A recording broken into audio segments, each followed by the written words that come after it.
Hey guys, JC here again with WEDGE Concepts, and just want to thank you for checking out my channel.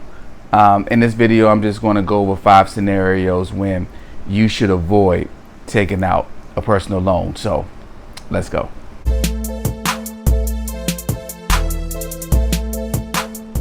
Hey, but before I get started, if you're new to my channel or you haven't done so already, go ahead and do me a favor. Click subscribe, and if you like any of the content, then definitely do me a favor and click the thumbs up. Okay, so like I mentioned, I'm just going to go over 5 sort of scenarios when you should not take out a personal loan. Now, some of these you may or may not agree with, but definitely leave me a comment and let me know what you think, which ones you agree or disagree with. Now, of course, with a personal loan, definitely great. Okay, you can finance just about any purchase with a loan, but that doesn't always mean that you should apply for one. Okay, so before taking out any kind of personal loan, you should seriously look at your financial situation and your financial goals. If you got to take out a loan, then you definitely got to be smart about it, because I mean, think about it. It may be better just to hold off on that purchase and just save and pay for it in cash instead of taking out a loan. You definitely don't want to put yourself in a position where you're putting yourself more in debt. But here's 5 times or 5 scenarios where I think you should reconsider other options before taking out a personal loan. Okay, so the first scenario is paying for college. And personal loans are definitely an option, but it shouldn't be your first option. Okay, you will most likely get a better deal with a federal or a private student loan. For example, like federal student loans don't even require credit checks. The rates are usually lower than the personal loans, and the interest on the student loans are tax deductible. That's a little free tip for you. The second scenario is when you're financing a car. Okay, and this really should be a no-brainer, but auto loans are actually secured by collateral, which is the car, right, that you're purchasing.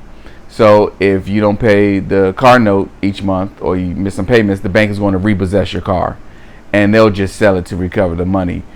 And auto loans are typically are less riskier than personal loans, and that's why they're easier to qualify for, and they also carry lower interest rates. Now, the third thing is when paying for a vacation, and analysts actually say that 75% of folks actually get into debt, like unrecoverable type of debt, from financing a vacation. And the average loan for a vacation, what they say, is about $1,200, and vacations really should be planned and saved for.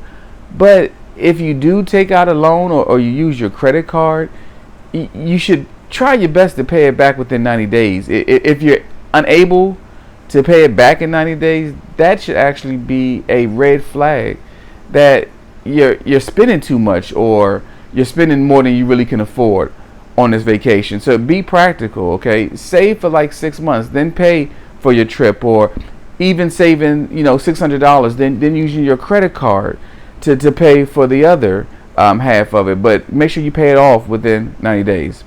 Now, the fourth scenario is when you have to cover those unexpected expenses, like those emergency expenses, getting your car fixed or fixing a hole in your roof. These are necessary.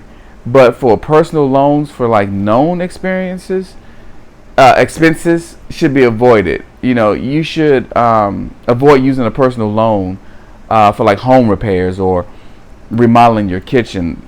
I mean, living with an outdated kitchen or holding off on that walk-in closet for a year or two is definitely doable while you actually save up for it.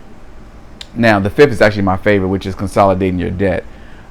Which is really the most popular reason why folks take out personal loans. A personal loan can definitely help you consolidate your debt, because it puts it all into one payment, which is consolidate, and hopefully at a lower interest rate. and it can save you money on the interest payments. But again, you got to be careful, because not everyone will save that much by consolidating their debt into those new payments. I mean, you might save $10 a month, so it'll be so small that the hassle of you going to apply for a loan and do all this other stuff may not be worth it. But you also still got to keep in mind that those low rates that are advertised, you may not even qualify for them.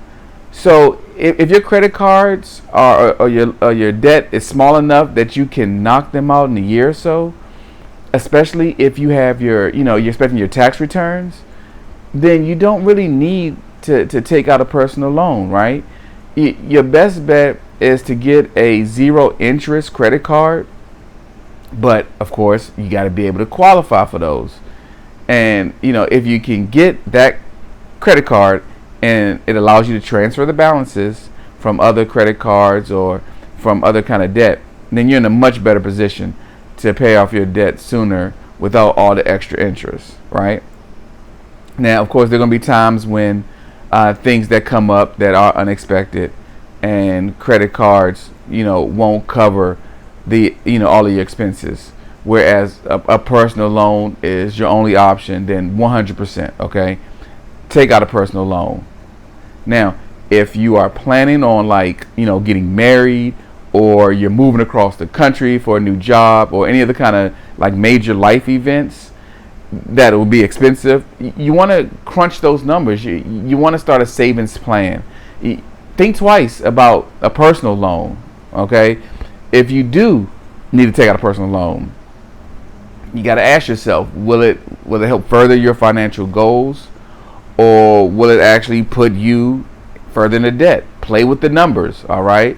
Try to estimate, those monthly payments to ensure that it fits into your budget. And hopefully you've done a budget, and if you haven't done a budget, check out my other videos. So if you can figure that out, how can you set up your money priorities to match your long-term financial goals? Okay. Now, with the proper planning, the proper budgeting, saving, you can actually set yourself up for a debt-free future and lasting wealth. Okay. So do me a favor, of course, subscribe, click the like button, and leave me a comment if you agree or disagree with anything that I said. And of course, let's build together. Okay. Peace.